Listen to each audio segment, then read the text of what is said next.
vemos acá que hay esquimales al norte, los Sioux, los iroqueses, las praderas acá, los apaches en territorio en Mesoamérica, Mesoamérica y en Oasis América, los seminolas acá por Florida, chichimecas.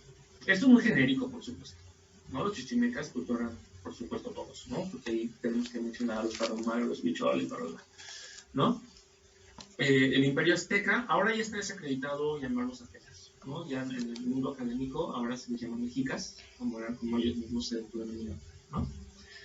Y la palabra imperio es una forma de entenderlo desde el siglo XIX. Es una invención de Porfirio, ¿sí? Porfirio Díaz, cuando crea la historia oficial de México, Vicente Riva Palacios era un general que era historiador, y él tomó la tarea de hacer la historia oficial de México, ¿no? Su libro se llama México a través de los siglos, todavía lo pueden encontrar en algunas librerías antiguas y en algunas bibliotecas, todavía lo tienen. Yo lo tengo por mi casa, no está que la vista, pero yo lo tengo, son 4 o 5 tomos, así enormes, gordototes, donde viene todo lo que él consideraba que era la historia de México.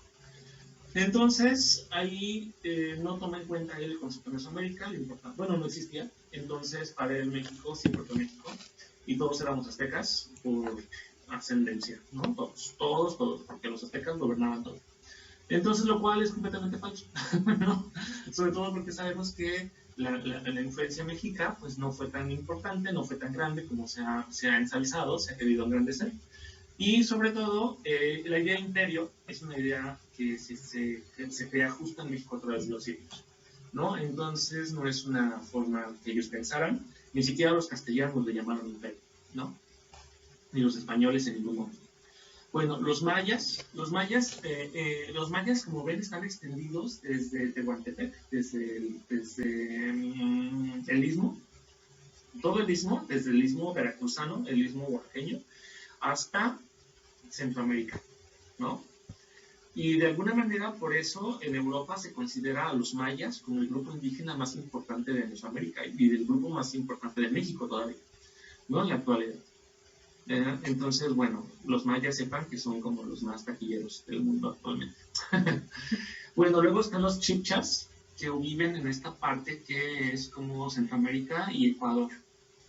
Aunque sabemos que Ecuador también viven los que son los incas, pero no se llaman incas, se llaman de otra manera. Bueno, los caribes, en las Guyanas y en el Caribe, en el Mar Caribe, los Tahuantinsuyo, o el Imperio Incaico, que otra vez vamos a dudar de la palabra imperio, los Yanomamis, los jíbaros, los amazones, los de la Amazonía, los tupinambas, los guaraníes, y en la Pampa, bueno, están los patagones, los onas, los mapuches en la zona chilena y araucanos, ¿no? Esto es en Chile. Bueno, pues a grandes rasgos, a muy grandes rasgos, porque bueno, aquí nos falta mencionar a los zapotecos, a los mixtecos, nos falta mencionar a los zoques, a los mayas del costa, mayas del sur, a los huicholes, ¿no? Etcétera. Nos falta mencionar muchísimos, los purépechas, que fueron súper importantes, los huastecos, ¿no? Entonces, bueno, a grandes rasgos, así era América en general. ¿Quieren comentar algo? Bueno, entonces, esta es la evolución que sucedió en los 90s.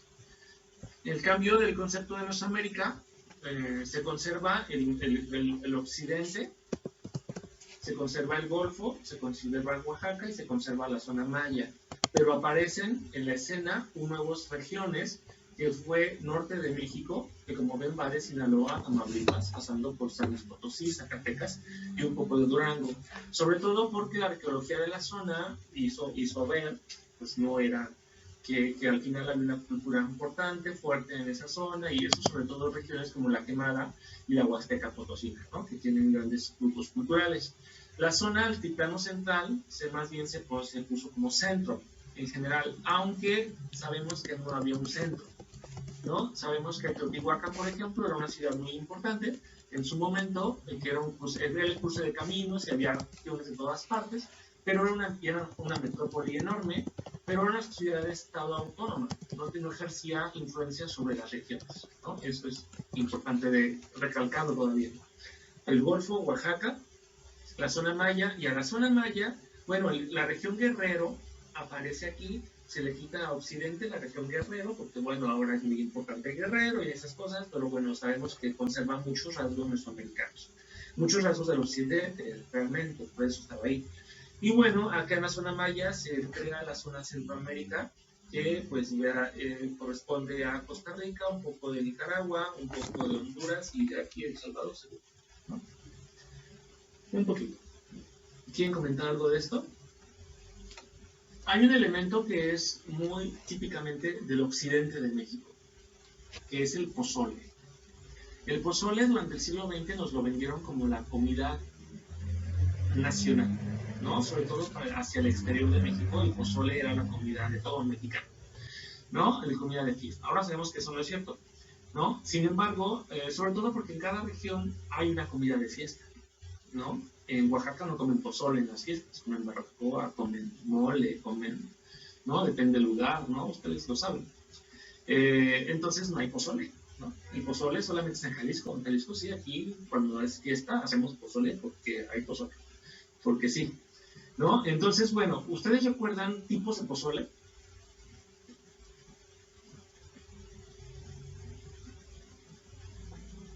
¿Se refieren como al pozole rojo o verde? Ajá, exacto, sí, a eso. ¿Han probado el pozole verde? ¿De dónde es el pozole verde?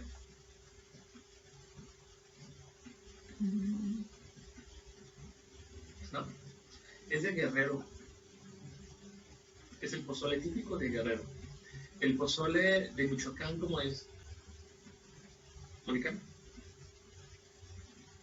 El pozole de Michoacán es rojo y además las personas le muelen maíz, del mismo maíz que está hecho el caldo, agarran maíz y le ponen chiles y entonces al final queda espesito, es rojo y espeso, ¿no?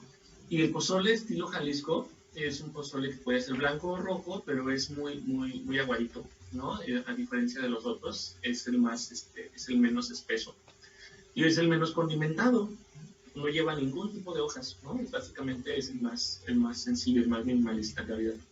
Y hay un tipo de pozole de la Mixteca, ¿cuál es? Pues mole, ¿no? El pozole, bueno, el maíz pues sí se cose, pero queda así como una tipo masa. Sí, la masita. Ajá.